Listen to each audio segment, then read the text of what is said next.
dito sa Mildom Hotel. So, bye-bye. 7:26 AM na. Magbubook na ako pa airport. Bye Kazakhstan, you are a beautiful country. Ganda ng Kazakhstan, grabe. Sana once in your lifetime makapunta kayo lahat dito para ma-experience nyo yung culture nila, yung discipline nila, everything. Next time, puntahan naman natin Kyrgyzstan. Mag-ipon muna tayo. So, andito na ako sa airport. Anong oras na ba? Ang flight ko ay 10:45 AM. Papuntang Uzbekistan. 8 AM pa lang. So, like, may 2 hours and 45 minutes pa tayo. Hanapin na natin yung Uzbekistan Airways. So, Uzbekistan Airways yung flight ko. Ayan, ito yung flight ko. Delayed siya. Delayed siya ng 1 hour 15 minutes. Oh no.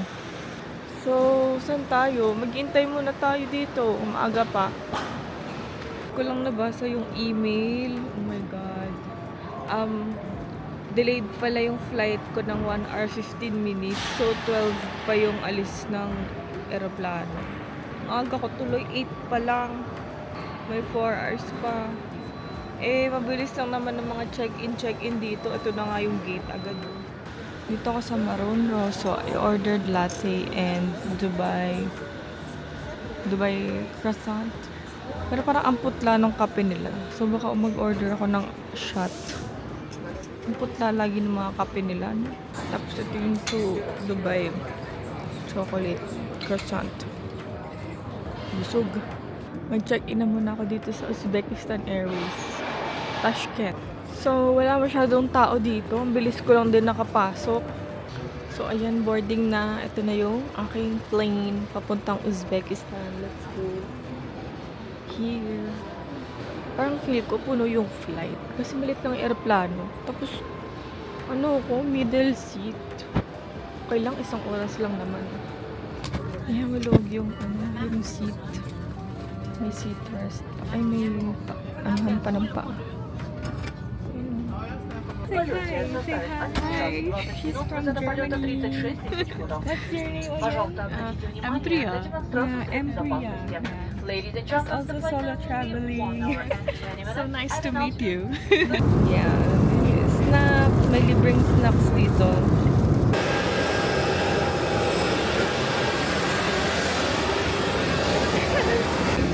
Ito yung sinakyan namin. So, after 1 hour, dito na kami sa may bus.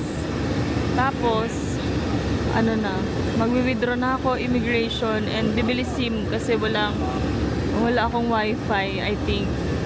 Dito na ako sa Tashkent. Ang daming tao. Tapos, yung immigration, ang daming tinanong sa amin. Kasi yung friend ko din na nakasabay ko sa plane. Wait, bibili lang ako sa SIM card. Dito ulit sa Beeline. Passport with it. Penny. I fell for that in Kazakhstan. You tried? I Oh my paid God. so much. Yeah, you should have said no. So, naka-withdraw na ako dito. 3.5 million song. We go together. Thank you. They know Hindi also. What can I do? They watch they a lot know? of Bollywood movies. That's why they're telling ladki means girl. Oh, really? Lurking? I'll just go here so that they will not go near us.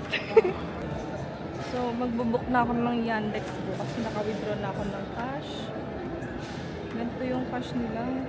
Ganito yung itsura.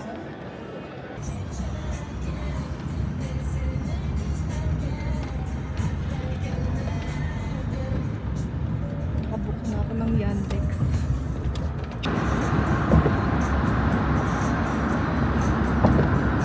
Dito na ako sa hotel ko, sa Marmaris Saray Hotel.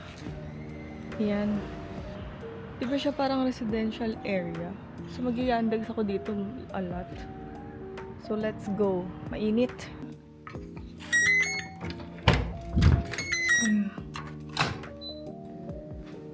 Do not disturb. Ay, ano? Twin bed pala siya.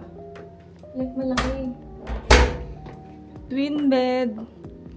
Tapos, ito yung CR. Malaki. 1 million yung hiningi sa akin. Yung shower. Ganda. Usual siya. Aircon. Medyo mainit na. Parang na siyang Pilipinas. Oh my God, itsura ko. Mukha ng pagod. Pero ang alam nyo ba, ang cream of the crop dito, cream of the crop, ang cherry on top, meron siyang bidet. Oh my God. Pangalawang beses ko pa lang nakakita ng bidet sa buong Central Asia trip ko. So, 4 p.m. na. Mag-ano na tayo. I think magpunta na tayo sa Beshco Zone Pilaf Center. Doon tayo kumain ng lunch. May elevator. Tapos may kainan pala sa baba. Ayun, restaurant. Perfect. Medyo social nga siya na hotel. So, andito na ako sa Beshco Zone. Ito na ba yung Pilaf Center? Is this it? Ano? Order. Ang dami yung... Ito yung menu nila, kaso wala daw silang English menu. Wedding plov? Wedding, yeah, okay. For drinks, what do you recommend? Tea or juice? Ice, yes. Malina. What? Malina, Klubnika. Iced tea Malina. Okay. Brits? Bread. Brits. Breads. Yeah. Breads? Yeah, bread. Yeah. Bread, one? Yes. Or half? One. Is this one? This. None? None. Yes. None. Bread. Yeah. Bread. Finish? Yes, finish. Yes. Thank you, Rakmen. At least, di ba? Umorder ako ng wedding vlog. Tapos, iced tea. Malina iced tea ata yun. Tsaka naan. Because I'm hungry. National dish daw nila dito.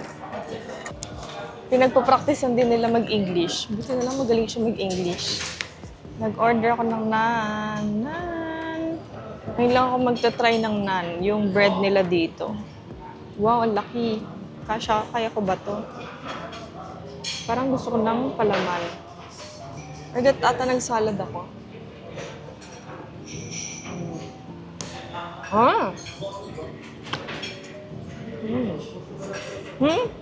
Parang may herb. Ito na yung food natin. Wedding plov, naan, tsaka malina.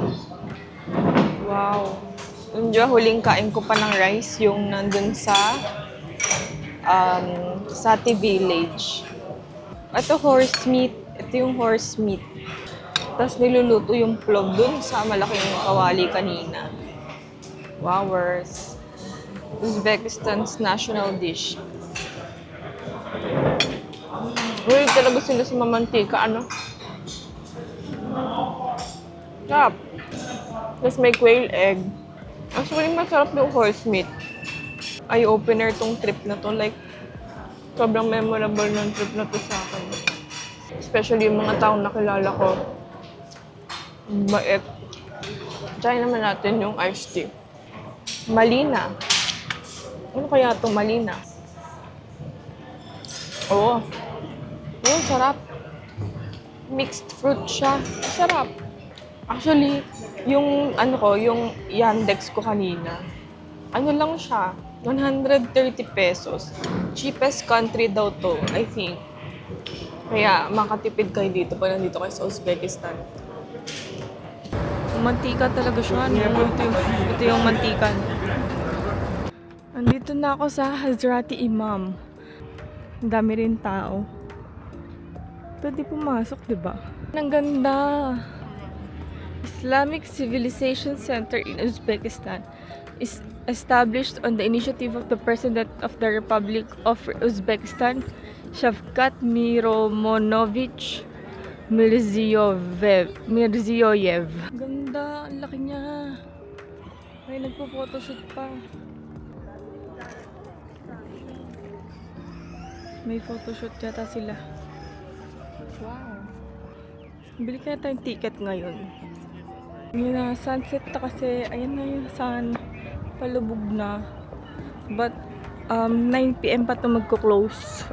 Ayan, bumili na ako ng ticket. Hindi ko alam kung ano itong binili ko. 310,000 som.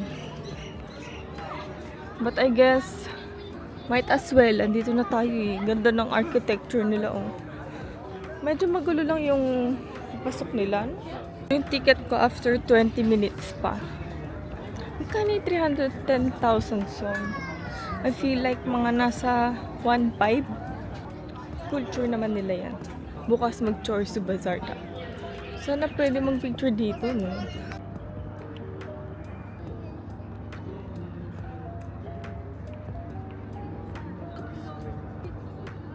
So, hindi pala yun yung yung Hazrati Imam. Ito pala yung Hazrati Imam Complex. Yung kaninang malaki, siya, parang Center for Islamic Civilization. So, I think ito yung Hazrati Imam Complex. Medyo maliit lang siya. Yan. Yan. Nagpapasok na tayo sa museum. Let's see what's inside. Yan. May English group. May explanation. Perfect kaayo. This one, may English group. Ay, English? Yes. Medyo maraming tao. Especially yung language na Uzbek na guide. Pero pag English, tatatlo lang kami. Yung mga kasama ko dito, tag daw sila. Ayan, hirap sabihin kasi katabi ko. Medyo maraming tao lang. Finally, dumating na rin yung English guide. It's nice. Wow, ang ganda. Ladies and gentlemen, welcome to Islamic Civilization Center. Okay. Good to see you here. All right. So, Wow. let me introduce myself first. My name is Shahbos. I will be your tour guide in the next 2 hours. Is it okay for you? Yeah. No problem? No one in a hurry? No. Fantastic. Super. Ang laki nung first hall. Nagmadali lang kami dito kasi parang nag-introduce lang daw siya dito. And now we're just going to introduce some artifacts from Stone Age. Look at the first one. That's why they invented these kind of inventions. Look at this one. Look at this picture. This is used to get the water from the river and to deliver to the uphills with perfect balance. Look at this one. Now look at the animations. How it goes up. Oh. Ganda. That place and the Ito na yung Amazon Ear. Ang ganda ng museum nila. It continues to Constantinople. Constantinople is which city now? Constantinople? Yes, correct. Yes. And Which this- city? Yeah. Sorry, which Is city? Istanbul. Istanbul. Yes, Constantinople is the current Istanbul. Okay. So, if you look this one, every single dot is one city, and it connected the cities with culture and trade as well at the same time. Oh. He's saying hello in traditional way. Just looks like this, looks like that, which means the highest level of respect.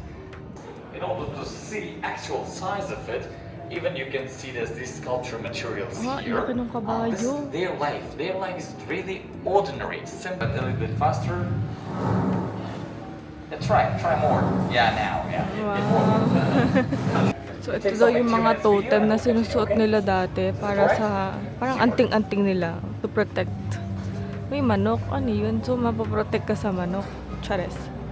Yan yung mga totem to protect them from mga bad spirit daw, ganyan. From bad luck. Before daw na-introduce yung religion. Nakakahilo.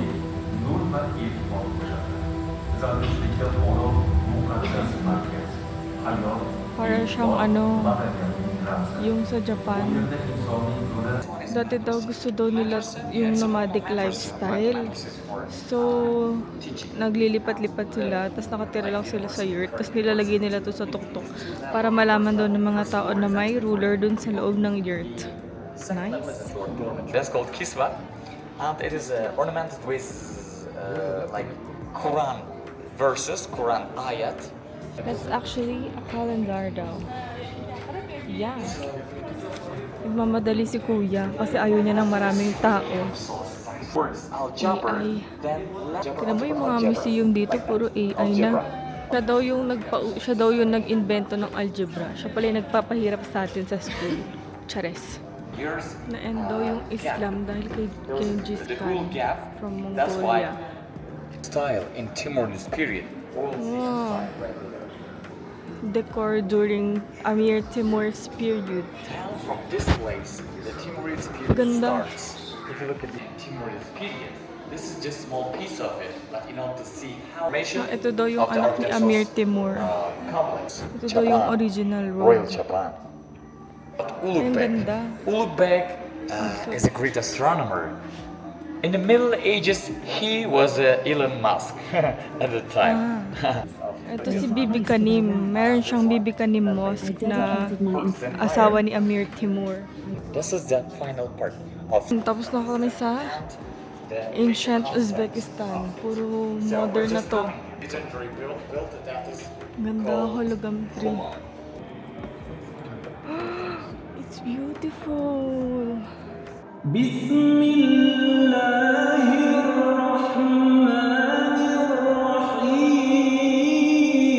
Quran. Wow. So, good morning. It's 10:30. Pupunta na tayong Chorsu Bazaar. Ito lang yung outfit ko. Kasi medyo mainit na. Lo, kapihan ba to? What is this? Nagtitinda sila ng mga tinapay dito. Ayan mga bread. Naan. Ayan, naan. Ang laki pala nito. Ito pa oh, may mga tiyanggi-tiyanggi. Para siyang Green Hills. Ayun. Oh, Chorsu Bazaar. Parang palengke nila. Oh, radish. Ay ano, pickles. Parang ang sakit ng ilong ko. Para siyang mas madaming version, mas madaming tao na version. Mas crowded na version ng Green Bazaar. Not? Yeah, Manny Pacquiao. How much? How much? Cheap. How much? How much? So, 1 kilo. 1 kilo? 1 kilo. Many. Many? Only 100 grams. Only me. Only me. Me. Only. Kilo? 100 kilo? Later. Later. Thank you. 100 grams, ha? Ay, kinausap agad ako. Ay, may mga ganito. Sa second floor pala yung mga dried fruits nila. Hello. Philippine. Later. I first. Okay, almond. Natural Uzbekistan. Oh, okay. More. Later. Tea is tea. I don't drink tea. You like? This one very good. But no, later. No, thank you. Later, I come back. Ang dami na namang free taste. Favorite ko to.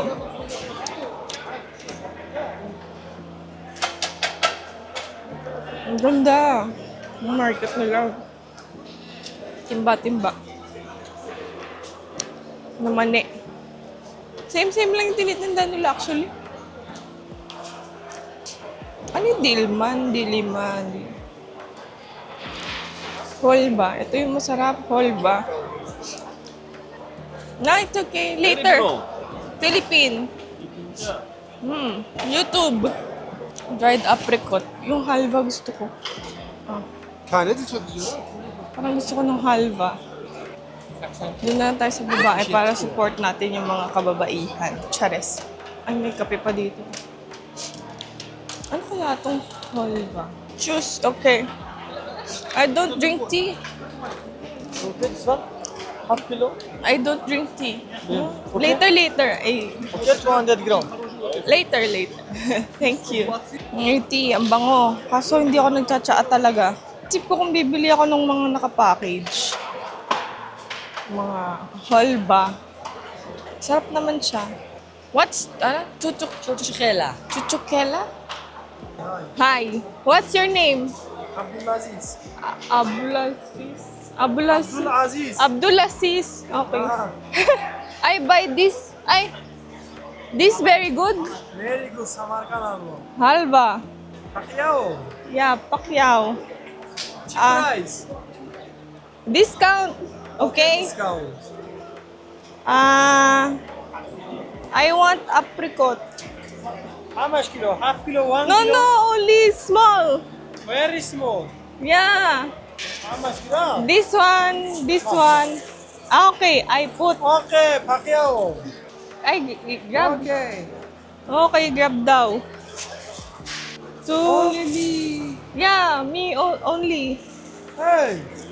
Only 2. Only 2? No. I'm old. Old. What? This one, okay? How much is it? Can I mix? Oh, mix. Can you open? Old? How much age? Old. What? Age, yes. Old. 28. 28. Yeah. No. Huh? Single forever. No likes? No. Family, yes, family? Family, no. Boys, Never. No boy. Never. This one, pistachio, okay? Yeah, 차근차근 수여해봤지? Tatanong niya kung pwede daw ba kami...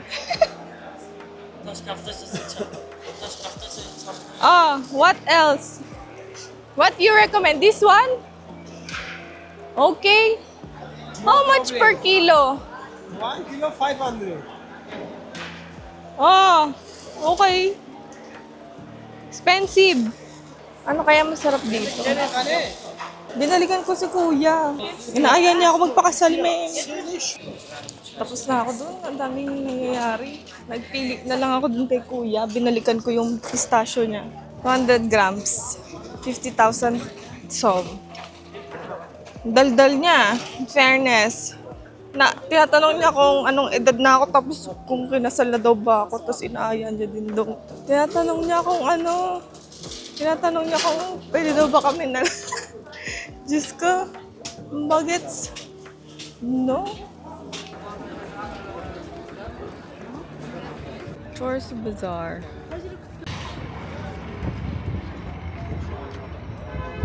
Andito na ako sa Tashkent City. Ang ganda, parang siyang BGC Serendra vibe. Ang modern. Compared, grabe yung contrast kanina sa Charzu Bazaar. Tiramisu. Dito na ako sa Cafe Bon. Umorder ako ng salad tsaka ng kape. So, bumili ako kanina ng halva. Pistachio halva daw to. Tapos, yung mga mani na galing kay kuya. Binili ko kay kuya. Meron din ako isang bili. Halva din siya. Kaya to. Ayan na, ang ano niya.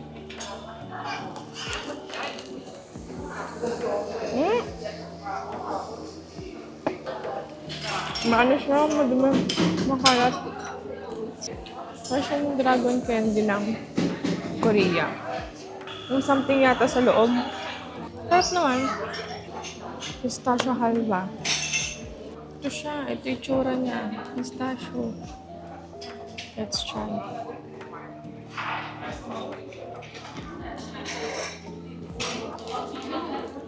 Tamis. Pumili sila sa matamis. Salad tsaka latte. Kasi sawa na ako sa meat. So magkakape ulit ako. Parang nabitin ako dun sa kape kanina. Hanap tayong coffee shop ulit. So first impression ko sa Uzbekistan. Kakaiba siya from Almaty. Yung Almaty parang siyang Russia. Although di pa ako nakapuntang Russia. Ito parang siyang Dubai. Naalala ko. Oh, yung tirik din ng araw. Parang siyang Dubai. Pero mahangin naman. Hindi ganun kainit compared to Dubai talaga. Coffee. May dine-in kayo? Parang wala. Maliit lang siya. Yes. How many shot espresso? Single. Single order. Double espresso and ice cappuccino. Iced cappuccino. Ice cappuccino with one spoon sugar. Andito ako sa raspberry coffee. Sabi ni Kuya, 2 shots daw pag iced cappuccino. 1 shot lang ng espresso pag iced latte. So, ganito pala dito sa Uzbekistan. Tapos lagi sila nagtatanong ng sugar. Oo. Sarap yung kape nila. Lasang raspberry nga. Pwede ba ito bilhin? Filter coffee. Oh. Berry. Ayun. Ayan, ayun. Sinabi ko may coffee shop din ako kahit wala. Ang sarap ng beans nila. So, magta-try tayo ng Dubai chocolate. Pero, Uzbekistan. Ito lang siya.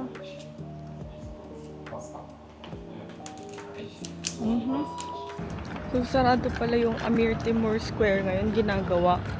Tapos, mabait yung Yandex na nasakyan ko kasi tinuro niya, pwede daw ako dito maglakad-lakad. Ang dami daw lokal na naglalakad-lakad dito. Tapos, magaling siya mag-English. Sabi niya, be safe. Ganyan. Bait yung driver ko. To, gusto ko tuloy mag-try ng samsa. Sayang closed yung Amir Timur Square. Ginagawa siya.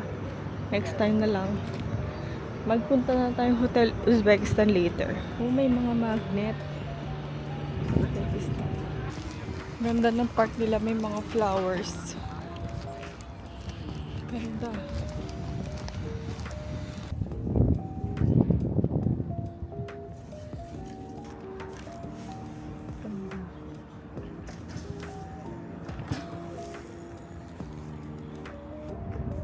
May magandang painting.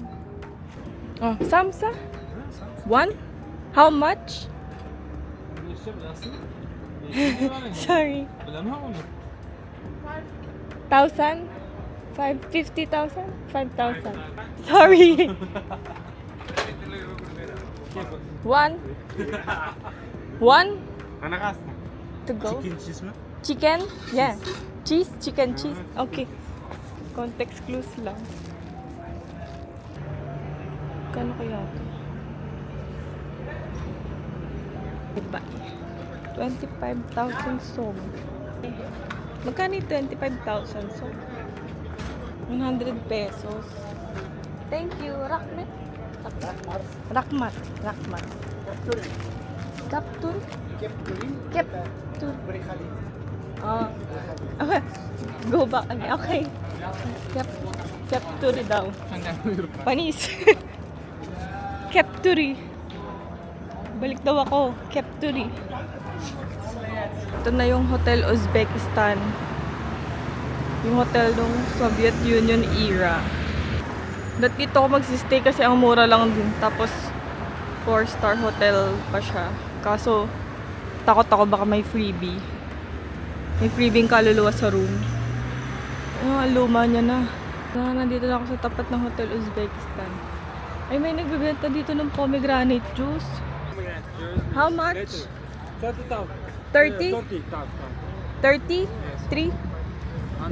30, yes. 30? Fresh? Fresh, new. Sweet, no sweet. Okay, thank you. Try natin yung samsa. Chicken and cheese daw to. 5,000 som. So like 25 pesos.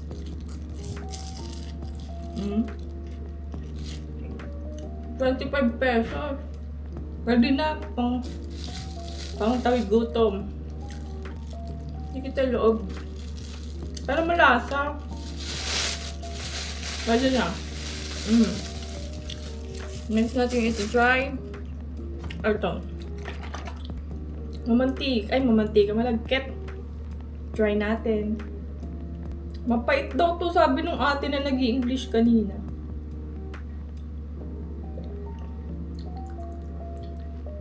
Okay naman. Tapang. Parang magkakayuti ay ako dito. Bumili din pala akong magnet sa bahay. Pangbukas ng sound. Ayun lang.